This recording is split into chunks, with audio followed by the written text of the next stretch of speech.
Hello friends, एके education में आप सभी का स्वागत है। फ्रेंड्स, उत्तराखंड अध्ययन सीरीज चल रही है जिसमें हम कुछ महत्वपूर्ण प्रश्नों पे चर्चा करेंगे जो भी एग्जाम्स में आते हैं।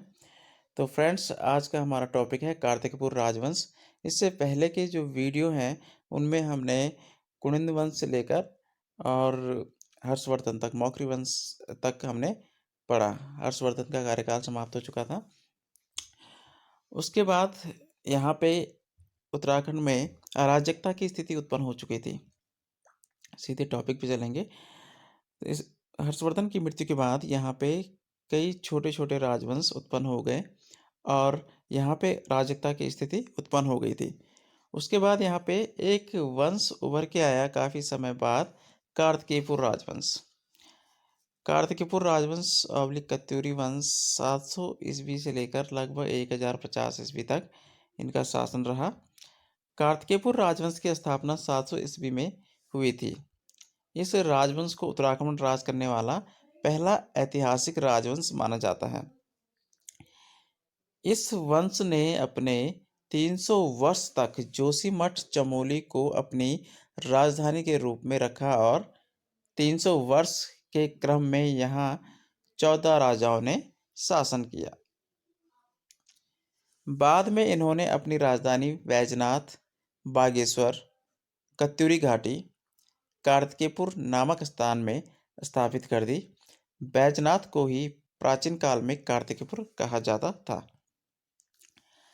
अभिलेखों के अनुसार कार्तिकेयपुर राजवंश के संस्थापक बसंत देव थे, परंतु प्राचीन काल से लोगों का कहना है कि इस वंश के संस्थापक वासुदेव थे।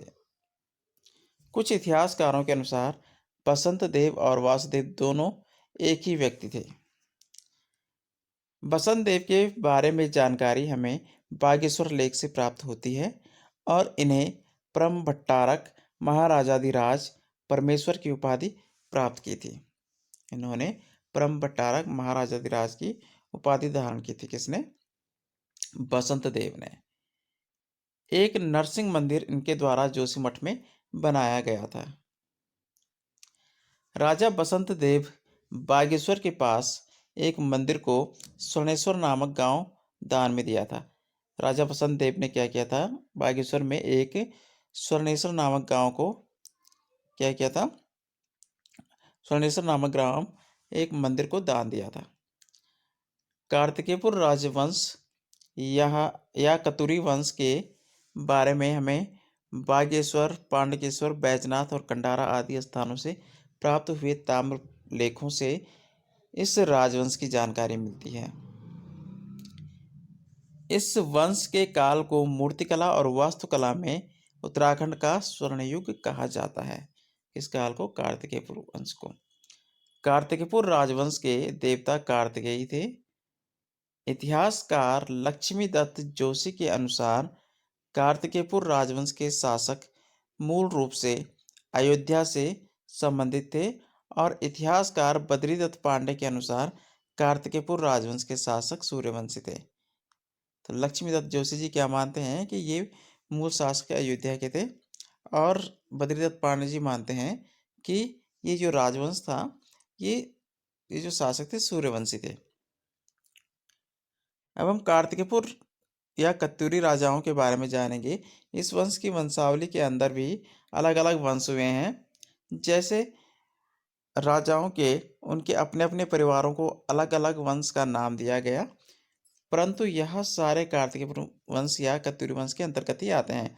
अब सबसे पहले आता है यहाँ पे बसंत देव। तो बसंत देव वंश की स्थापना की।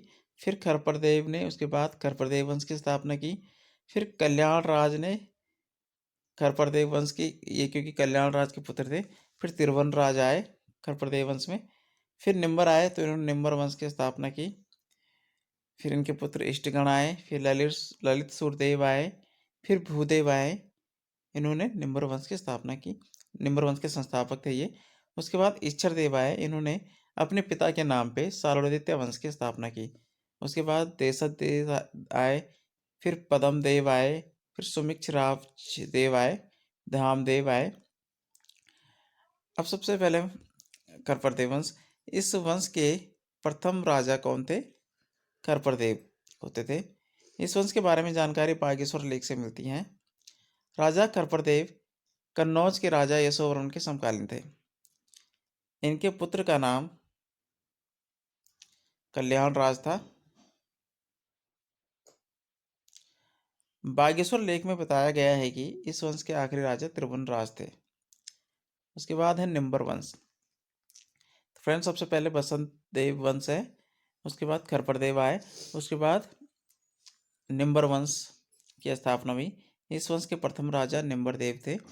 निम्बर वंश के बारे में सबसे ज़्यादा जानकारी पांडुकेश्वर जोशीमठ से प्राप्त हुए ताम्रपत्रों से मिलती है।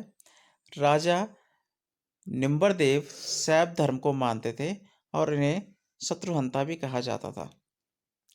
राजा निम्बरदेव के बाद उनके पुत्र इष्टगण राजा बने और उन्होंने समस्त उत्तराखंड को एक सूत्र में बांधने का प्रयास किया।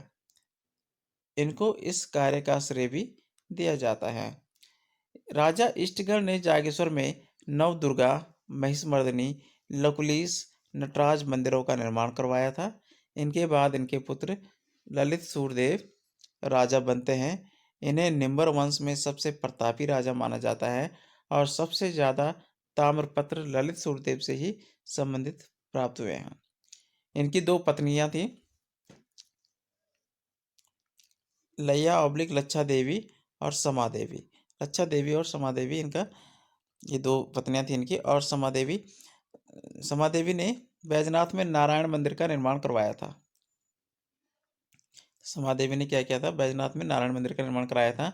पांडुकेश्वर के प्राप्त ताम्रपत्र में ललित सूर्यदेव को कलि कलंक पंख में मग्न धरती के उद्धार के लिए वराहावतार बताया गया है।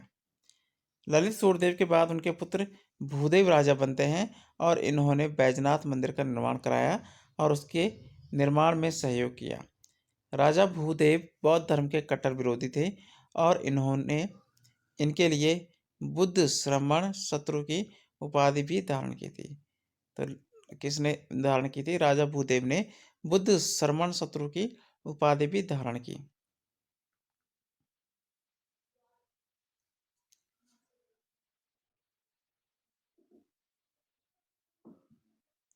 उसके बाद ये फ्रेंड बैजनाथ मंदिर है। इस प्रकार की यहाँ पे कलाकृतियाँ हैं। उसके बाद सालोड़िद्य वंश। इस वंश के प्रथम शासक ईक्षरदेव थे। सालोड़िद्य वंश के बारे में जानकारी बालेश्वर और पांडुकेश्वर से प्राप्त ताम्रपत्रों से प्राप्त होती है। ईक्षरदेव के पश्चात देशतदेव, पद्मदेव, सुमिक्ष राजदेव आदि शासक बनते हैं। उसके बाद शंकराचार्य का उत्तराखंड में आगमन। शंकराचार्य जब उत्तराखंड आए तब यहाँ कार्तिकेयपुर राजवंश और कत्यूरी वंश का शासन चल रहा था और राजा इष्टगण शासन कर रहे थे, जो निम्बर वंश से संबंधित थे, जो कार्तिकेयपुर राजवंश और कत्यूरी वंश के अंतर्गत ही आता है। शंकराचार्य भारत के महान दार्शनिक व प्रवर्तक, धर्म प्रवर्तक थे और उन्होंने हिंदू धर्म की पुनः स्थापना के लिए महत्वपूर्ण भूमिका निभाई थी। उन्होंने भारत में 4 मठों की स्थापना की थी। शंकराचार्य द्वारा स्थापित 4 मठ कौन कौन से हैं?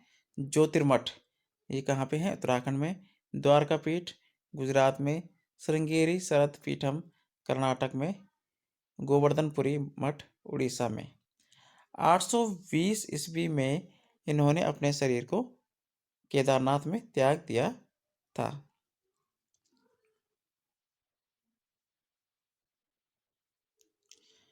उसके पश्चात कुमाऊं क्षेत्र में चंद राजाओं का उदय। कुमाऊं क्षेत्र में चंद राजाओं का उदय। तो फ्रेंड्स, कुमाऊं क्षेत्र में चंद राजाओं का जो उदय हुआ, जब कत्यूरी वंश का शासन प्रारंभ हुआ था, तब उस समय कुमाऊं क्षेत्र में चंदवंश भी उदय हो रहा था।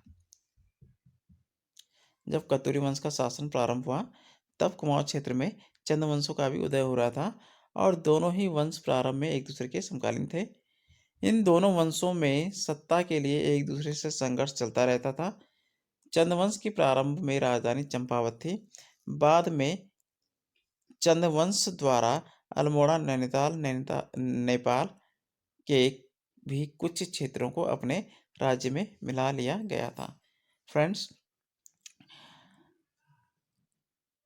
कुमाऊं क्षेत्र में जो चंद राजवंश का उदय हुआ था, इसके बारे में हम नेक्स्ट वीडियो में पढ़ेंगे, क्योंकि वीडियो थोड़ा लंबा हो जाएगा। तो इसलिए आज के लिए इस वीडियो को इतना ही रखते हैं। वीडियो अच्छा लगा हो तो हमारे वीडियो को लाइक कीजिए, शेयर कीजिए, सब्सक्राइब कीजिए तथा बेल आइकन जरूर प्रेस कीजिए, ताकि आप तक हमारे वीडियो के नोटिफिकेशन सबसे पहले पहुंच सकें। तो फ्रेंड्स, नए वीडियो में कुमाऊं का चंद राजवंश पढ़ेंगे। इसको आप अच्छे से नोट कर लीजिए, एक दो बार वीडियो देखोगे तो समझ में आ जाएगा। तो फ्रेंड्स, आज के लिए इतना ही। मिलते हैं नए वीडियो में नए टॉपिक के साथ। तब तक के लिए धन्यवाद।